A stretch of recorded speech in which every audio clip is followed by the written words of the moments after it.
नमस्कार, स्टार्टअप के सिकंदर में आपका स्वागत है। और आज के सिकंदर हमारे साथ जुड़े हैं Vikram Chopra ji, founder and global CEO कार्स24 के। विक्रम जी, बहुत बहुत स्वागत है आपका thank you very much sir. पहले तो दर्शकों को थोड़ी आसान भाषा में समझाते हैं आपके बिजनेस के बारे में। कार्स24 बाय और सेल करती है सेकंड हैंड कार्स। जी बिल्कुल। मार्केट बहुत बड़ी है, मार्केट समझाएंगे आप, लेकिन पहले तो कार्स24 इसका मतलब क्या है, ये आपने नाम सोचा कैसे? जब हमने शुरू कर रहे थे तो हमारा आइडिया था कि भाई लोगों के लिए गाड़ी बेचना या ख़रीदना इतना आसान कर दो कि वो कभी भी कहीं से भी कर सकते हैं। तो जब हम नाम सोच रहे थे तो हमें कार्स24 नाम अच्छा लगा, बिकॉज इससे जिसको भी नाम बताया तो उसने बोला अरे ये तो लग रहा है कि नाम सुन के कि बहुत आसान तरीका है, जल्दी हो जाएगा, कभी भी हो जाएगा, घर बैठे हो जाएगा। तो दैट्स हाउ हमने कहा यार इसी नाम के साथ जाते हैं। और ऑब्वियसली वेबसाइट का डोमेन भी मिल रहा था, तो that was also very important. लेकिन हर बिजनेस को स्टार्ट करने में बहुत चुनौतियां आती हैं, तो आपके समय में भी आई होगी, क्योंकि उस समय तो ऐसी मार्केट ही नहीं सोची थी किसी ने कि ऑनलाइन कार्स की खरीद और बिक्री हो सकती है। तो क्या चैलेंजेस आए? और मैं अभी आपकी टीम से इंटरेक्ट कर रहा था आपके इंटरव्यू से पहले, उन्होंने बताया कि जब बिजनेस स्टार्ट हुआ था तो एक पेट्रोल पंप पे जगह लेकर स्टार्ट किया था बिजनेस। तो कैसे जादू किया सर? तो जब हमको ये जब शुरू करना था तो जब भी हमने किन्हीं भी लोगों से आइडिया ये डिस्कस किया तो पहला तो यही होता था यार ऑनलाइन गाड़ियाँ, मतलब खाना समझ में आता है, कपड़े समझ में आते हैं, बट गाड़ियाँ कैसे ऑनलाइन? तो ऑब्वियसली वो एक हमारा खुद का बिलीफ था कि जो कस्टमर की प्रॉब्लम है वो ऑनलाइन से सॉल्व हो सकती हैं जो ऑफलाइन वर्ल्ड में नहीं होती हैं।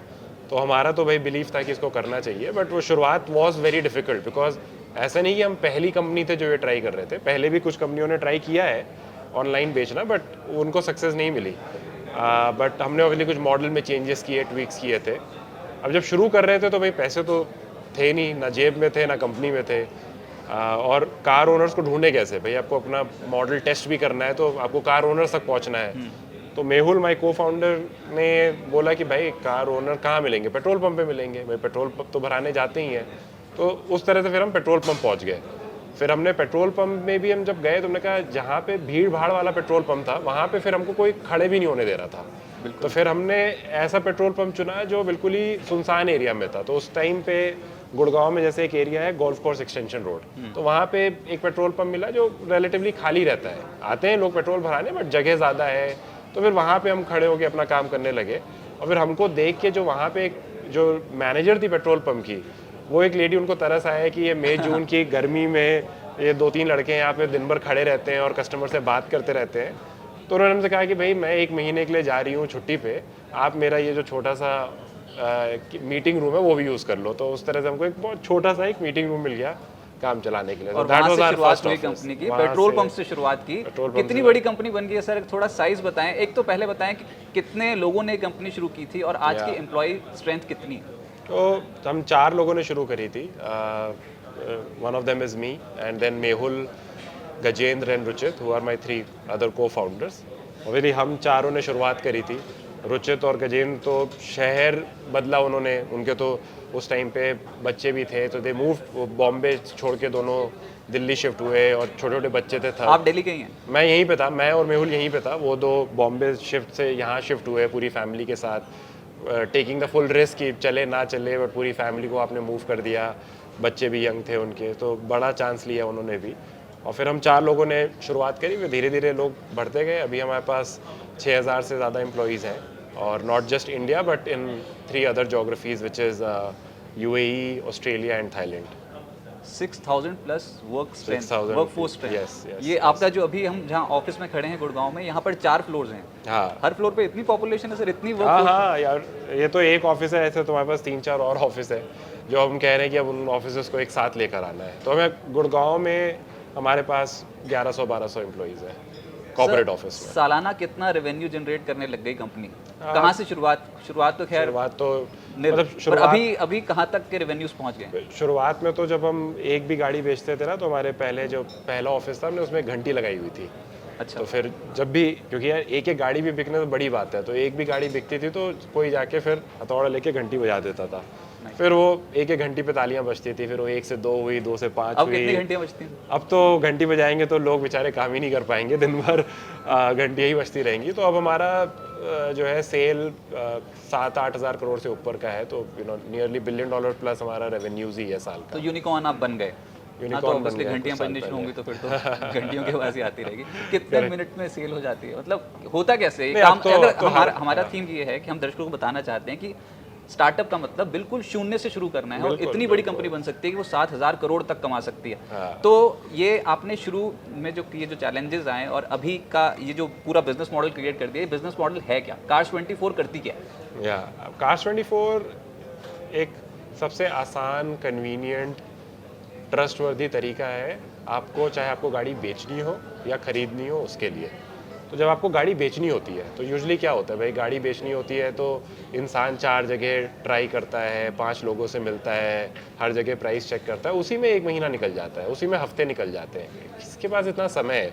प्लस आप जिन लोगों से मिल रहे हो वो आप कैसे भरोसा करो कि वो जेन्युइन लोग हैं या नहीं है, पैसे देंगे या नहीं देंगे, सही दाम लगा रहे हैं नहीं लगा रहे। तो हमने कहा यार ये पूरा और प्रोसेस, बीच में एक नेगोशिएटर भी होता है। और भी तो हमने कहा ये प्रोसेस ही पूरा हटाते हैं। अच्छा। राइट, हमने सिंपल से कहा है आप Cars24 से अपना इंस्पेक्शन कराओ, घर बैठे आपके घर पे आके हम आपकी गाड़ी चेक करेंगे और आपको तुरंत का तुरंत एक प्राइस दे देंगे। राइट, जिस पे आपकी मर्जी, आप हाँ बोलो या ना बोलो।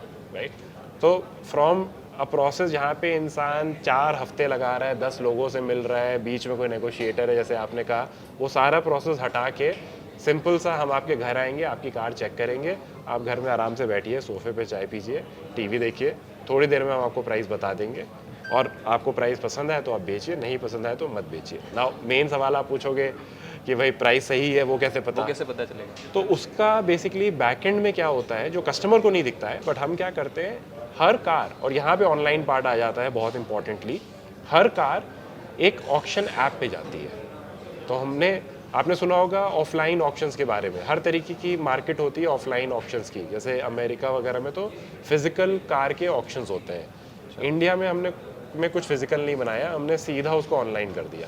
तो हम इंडिया के सबसे बड़े ऑक्शन चलाते हैं प्री ओन्ड मतलब गाड़ियों मेरी का। कार अगर मेरे को बेचनी हो तो उसकी बोली लगेगी? उसकी बोली लगेगी, उस पर ना सिर्फ दिल्ली से, पूरे इंडिया भर से लोग उस पर बिडिंग करेंगे। और ये पावर है क्योंकि आप जब खुद से किसी बायर को ढूंढने जाओगे तो आप अपने आसपास में ढूंढोगे, और कितना दूर ढूंढ लोगे।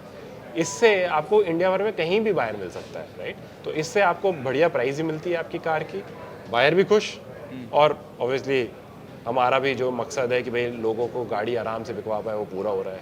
नहीं, एक मिनट, फिर तो आपका खर्चा तो बहुत हो जाएगा उसमें। जैसे अगर मेरे को सपोज करो मेरी कार मेरे को लगता है कि 5 लाख रुपए की बिकनी चाहिए और मैं आपके पास आया, आप मेरे पास आए हाँ, और आपने बोला कि हाँ इसकी वैल्यू इतनी है, लेकिन उसके बाद फिर आपके खर्चे, उसको पार्किंग का खर्चा, उसके बाद उसको दोबारा गाड़ी- मेंटेन करने का खर्चा, Correct, उसको नया करके दोबारा से बेचने का खर्चा कितना हो जाता है सर? मतलब अगर आपने मुझसे 5 लाख में कार खरीद ली तो उसके बाद आप कितने की बेचोगे उसको? कितना उसके ऊपर मार्जिन आप ले सकते हो? नॉर्मली ये बिजनेस 5 से 15% मार्जिन का होता है, बट सारी मार्जिन गाड़ी में आप सिर्फ कार से नहीं बनाते। सी, नई कार में भी आपने सुना होगा कि भाई लोग पैसे बनाते हैं फाइनेंसिंग पे, बाद में आफ्टर सेल सर्विस पे, वारंटी पे।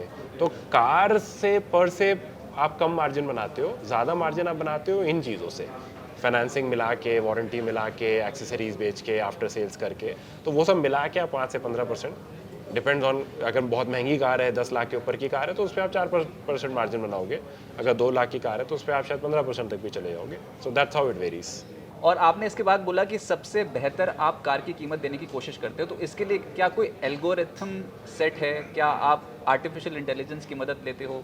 कैसे पता लगेगा कि इस कार की कीमत सबसे बेस्ट आप मेरे को दे रहे हो? सबसे पहले तो ऑक्शन में पूरे इंडिया से लोग पार्टिसिपेट कर रहे हैं। तो अगर आप बॉम्बे में बैठे हो या दिल्ली में बैठे हो या गुड़गांव में बैठे हो, फ़र्क नहीं पड़ता, क्योंकि पूरे हरियाणा के लोग उस पर पार्टिसिपेट कर रहे होंगे। अगर आप गुड़गांव में बैठे हो, आप बॉम्बे में बैठे हो तो पूरे महाराष्ट्र के लोग पार्टिसिपेट कर रहे होंगे। सो जो डिमांड आपके लिए के कार के लिए जनरेट होती है, जो हम ऑनलाइन जनरेट कर पाते हैं, वो कोई आप फिजिकली नहीं कर सकते, कोई और नहीं कर सकता। और फिर सही बाय, अब क्या है कि अब हमारे प्लेटफॉर्म पे हर मिनट 10 गाड़ियाँ आती हैं, उससे ज़्यादा गाड़ियाँ आती है। राइट, हर मिनट 10? हर, मतलब मुझे अभी एग्जैक्ट नंबर नहीं पता, बट मतलब आप अगर हमारी ऑक्शन ऐप देखोगे, खोल के मैं दिखाऊंगा आपको, तो आपको दिखेगा यार ये तो मतलब गाड़ियाँ आई जा रही हैं। राइट, तो इतना वॉल्यूम है। तो अब वो राइट बायर तक राइट गाड़ी पहुँचे, उसमें ऑब्वियसली बहुत सारा रिकमेंडेशन इंजन, पर्सनलाइजेशन यूज़ होता है। सो हमारी इसी ऑफिस में नीचे data science team, business intelligence team बैठती है। अभी उनके साथ ही मैं 3 घंटे रिव्यू कर रहा था, जो यही सब चीज़ों पे फोकस करते हैं कि भाई कैसे मैं अपने एल्गोरिथम्स बनाऊं कि सेलर को सही प्राइस मिल रहा है और सही बायर तक गाड़ी पहुंच रही है, राइट? कि भाई गाड़ियां बहुत ज़्यादा है, बायर भी बहुत ज़्यादा है, तो आप मैच कैसे करो कि सही सेलर और सही बायर एक दूसरे से मैच हो। ओके राइट, लेकिन कितने बिजनेस वर्टिकल्स हैं? आपने बोला कि कार बेचना तो एक चीज़ हो गई, उसके बाद कितने बिजनेस वर्टिकल्स हैं जहाँ से कंपनी रेवेन्यू कमाती है? तो देखिए, एक सेलिंग, ये हमारा बिजनेस बहुत इंटरेस्टिंग है कि दोनों तरफ कस्टमर है, राइट? सेलर भी कस्टमर है, बायर भी कस्टमर है। तो एक सेलिंग एक पूरा वर्टिकल हो गया, जहाँ पे सेलर, प्रोक्योरमेंट या सेलर हो गया कि भाई जहाँ पे हम, वो टीम सिर्फ सेलर पे फोकस करती है कि भाई सेलर जो गाड़ी बेच रहे हैं, अगर आप गाड़ी बेच रहे हैं, आपका एक्सपीरियंस कैसे बेहतर करें। सिमिलरली एक पूरा फिर बायर साइड की टीम है जो सिर्फ बायर पे फोकस करती है। फिर एक टीम है जो सिर्फ रिकंडीशनिंग पे फोकस करती है, राइट? कि हमने इंडिया में अभी 7 हमारे रिफर्बिशमेंट सेंटर है जिनको हम बोलते हैं मेगा रिफर्बिशमेंट लैब, जहाँ पे गाड़ी जाती है, पूरे तरीके से उसकी चेकिंग होती है, उस गाड़ी में कुछ ठीक करना है तो वो ठीक करते हैं, वारंटी देते हैं। कितनी गाड़ियाँ चली जाती हैं उस लैब में? जब आप बोल रहे हो कि 1 मिनट में 10 ऑक्शन में जाती हैं गाड़ियाँ, तो फिर उस वाली लैब में कितनी नहीं, उसमें तो लाइन लगी रहती है, इसलिए तो मतलब हमारा सेटअप इंडिया का सबसे बड़ा है। तो किसी के पास इतना, एक प्लेयर के पास इतना बड़ा रिकंडीशनिंग कैपेसिटी नहीं है जितना हमारे पास है अक्रॉस दी 7 सिटीज़। आपका NBFC वर्टिकल भी, आप लोन भी देते हैं कार खरीदने? हम लोन भी देते हैं गाड़ियों पे, क्योंकि आप गाड़ी खरीद रहे हो तो भाई घर और गाड़ी, यही दो सबसे बड़े टिकट परचेजेस होते हैं। तो लोन तो एक्सपेक्ट करना है कस्टमर का बहुत ही जायज़ है, और वो लोन में भी फिर वही हिसाब है कि भाई काश 24 है, ऑनलाइन है, तो सब कुछ ऑनलाइन ही होना चाहिए। तो लोन का भी प्रोसेस ऐसे ही है कि यार आपको हम ऑनलाइन ही बताएंगे कि आपको कितना लोन मिल सकता है, कितने टेन्योर का मिल सकता है, क्या इसकी इंटरेस्ट रेट है, क्या अमाउंट है, इसके क्या टर्म्स एंड कंडीशंस है। कोई फिजिकल पेपर वर्क नहीं, कोई ये नहीं कि आप पहले गाड़ी सिलेक्ट करो उसके बाद लोन मिलेगा। आप पहले लोन सिलेक्ट कर लो, उसके बाद गाड़ी ले लो, आप पहले गाड़ी सिलेक्ट कर लो, फिर लोन ले लो, जैसे आपकी मर्जी है। इंश्योरेंस कारोबार में उतरने की योजना है क्या? टाइप्स कर रहे हो आप इंश्योरेंस? टाइप्स कर रहे हैं, क्योंकि गाड़ी पे तो अब इंश्योरेंस मैंडेटरी है, राइट? तो जब गाड़ी हम बेच रहे हैं तो उस पर इंश्योरेंस तो लगती ही है। लोन करते हैं हम, फिर उसके अलावा और भी चीज़ें हैं, वारंटी है,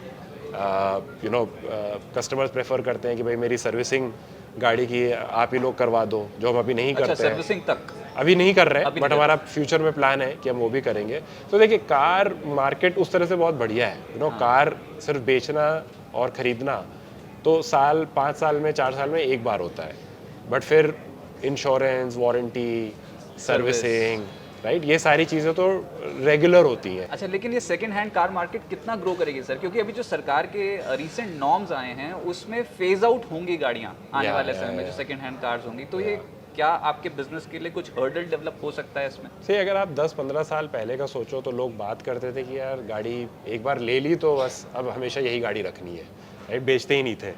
तब से ज़माना बहुत बदल रहा है।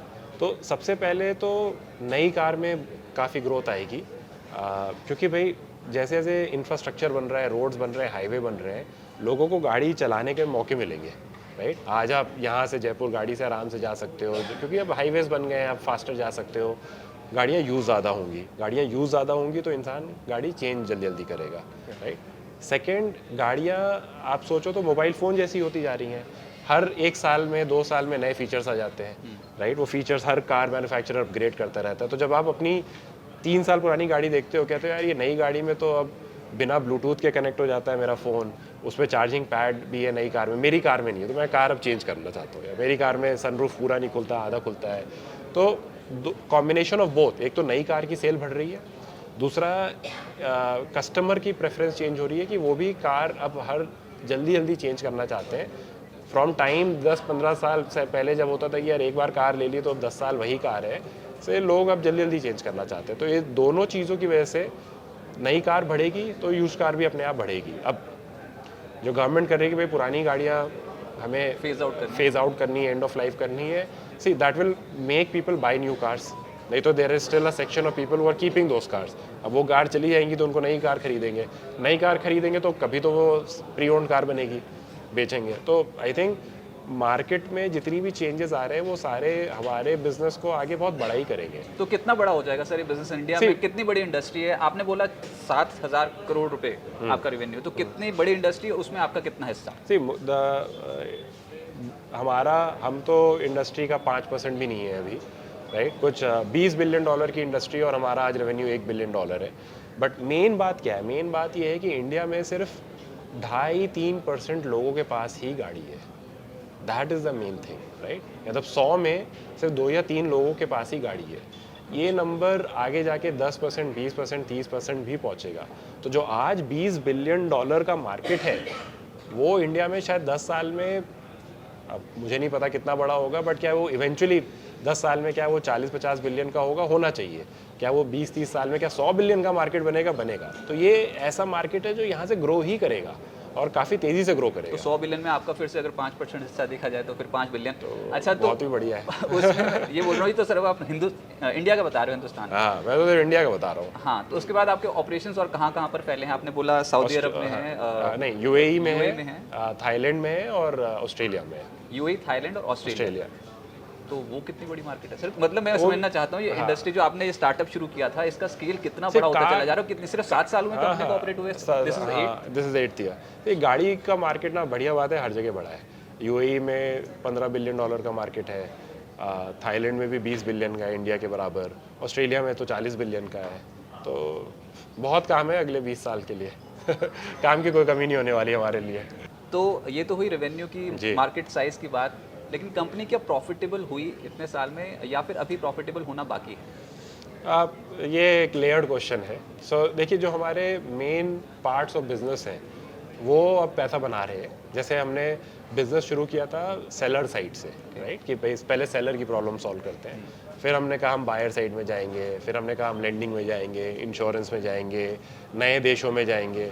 तो जो नए पार्ट्स ऑफ बिजनेस है वो अभी भी पैसा नहीं बनाते, बट फिर वो ग्रोथ लेकर आते हैं, राइट। तो यहाँ पे एक वो आ जाता है कि भाई आप ग्रोथ और प्रॉफिटेबिलिटी को बैलेंस कर रहे हो। बट अच्छी बात ये है कि जो हमारे पुराने बिजनेस के भाग हैं वो सही रास्ते पे चल रहे हैं, राइट। सर, हर बिजनेस को स्टार्ट करने के लिए पैसे की ज़रूरत होती है, और जब आपने स्टार्ट किया था तो सीड फंडिंग कहाँ से जुटाई थी, और अभी जो लेटेस्ट राउंड हुआ होगा उसमें कितनी वैल्यूएशन पे कितनी फंडिंग जुटाई? ये सब जानना चाहते हैं, सबको आजकल यही शौक हो गया है स्टार्टअप में कि भैया कितनी वैल्यूएशन पे कितना पैसा मिलता है, ये बताओ। पहले तो शुरू में तो जो गाड़ियाँ हमने खरीदी थी, गाड़ी खरीदने में पैसे बड़े लगते हैं, राइट। तो शुरू में जो हमने किया था वो तो लिटरली जो भी मेरे पास 10-15 लाख रुपए थे, मेहुल के पास 10-15 लाख थे, रुचित गजेंद्र के पास थे, और कोई दोस्तों से लेके जो थे वो पहले तो हमने वही लगा दिए। फिर जब वो ख़त्म होने लगे तो फिर दोस्तों के थ्रू हमने कुछ 2-3 करोड़ रुपए उठाया। फिर उससे थोड़ी सी स्केल आई तो फिर हमने इन्वेस्टर्स के पास जाना शुरू किया। बट देखिए, मतलब जब भी आप कुछ नया करते हो तो सबसे मेन महत्वपूर्ण चीज़ ये है कि 100 में से 99 लोग आपको ना ही बोलेंगे, और शायद वो होना भी चाहिए। बिकॉज अगर हर किसी को आपका आइडिया पसंद आ रहा है तो मतलब कोई तो प्रॉब्लम है, फिर तो वो आइडिया हो जाना चाहिए था ना। अगर इतना पॉपुलर है और सबको समझ में आ रहा है, तो हमने भी बहुत धक्के खाए हैं। But I think it's natural, right. It's natural कि आपको, बहुत लोगों को आपका आइडिया नहीं समझ में आएगा, बट ठीक है, फिर आपको एक ही चाहिए ना, 1 या 2 ही लोग चाहिए जो आपके आइडिया को पसंद करें। तो हर स्टेज में वही होता है। जो हमने पहला स्टेज में जब 2-3 करोड़ रुपए भी उठाया था 8 साल पहले, तब भी यही था कि भाई 50 लोगों से मिले तो एक ने हाँ किया। अभी भी वही है। जब हमने लास्ट राउंड उठाया वो हमने 3.3 बिलियन पे उठाया, 3.3 बिलियन 3.3 बिलियन पे उठाया, राइट। जो पहले हम कुछ 2 मिलियन 3 मिलियन पे करते थे, राइट। उठाया कितना सर? 300 के आसपास, 300 करोड़। हाँ, 300 मिलियन डॉलर, 300 मिलियन डॉलर, हाँ, तो 2400 करोड़ के आसपास। 2400 करोड़। बट एक चीज़ जो नहीं बदली है कि आप आइडिया दिखाओगे बहुत लोगों को, कुछ लोगों को समझ में आएगा, बट आपको बस उन लोगों को ढूंढना है जिनको आपको आइडिया समझ में आ रहा है, बिलीव कर रहे हैं। तो यंग स्टार्टअप्स को, जो स्टार्टअप शुरू करने वाले हैं, ऐसे लोग, एंटरप्रेन्योर्स, इनको आप क्या सलाह दोगे कि क्या करना चाहिए? क्या जो आपकी कन्विक्शन है, जो आपका आइडिया है, उस पर बने रहो, और एक तो दाव खेलना पड़ता है, दाव तो खेलना पड़ता है। मतलब अगर मैं सोचूं, जो एक चीज़ जो हमने हमारे भी जर्नी में ना बहुत सारे उतार चढ़ाव आए। अगर आप कार मार्केट में सोचो तो 2016 में डीमोनेटाइजेशन हो गया था, फिर सडनली पूरी मार्केट उथल पुथल हो गई, फिर ये पूरा अपना वैट से जीएसटी का ट्रांजिशन हुआ, राइट। सर, ये तो आपने बड़ी ज़बरदस्त बात कही। एक तो डीमोनेटाइजेशन हुआ, उसके बाद जो आप ये हुआ, फिर उसके बाद कोरोना में क्या किया फिर आपने? कोरोना में फिर बिजनेस जीरो हो गया, राइट। 3 गाड़ियाँ तो एसेंशियल उसमें गुड्स में आती नहीं है, और अगर आप घर में ही रहना तो गाड़ी की क्या जरूरत है। तो फिर बिजनेस जीरो हो गया था लिटरली। क्या करते थे सर? कुछ नहीं, बस वही आगे के प्रोडक्ट्स और वो सब बना रहे थे, आइडिया सोच रहे थे कि कभी जब खुलेगा तो क्या करेंगे। बट तो इस तरह के हर साल कुछ ना कुछ उतार चढ़ाव रही है, राइट। तो एक टफ फेज होता है, वो निकल जाता है और उसके बाद टफ फेज निकलता है, फिर आता है, फिर निकलता है, फिर आता है, but that is life, that is startup.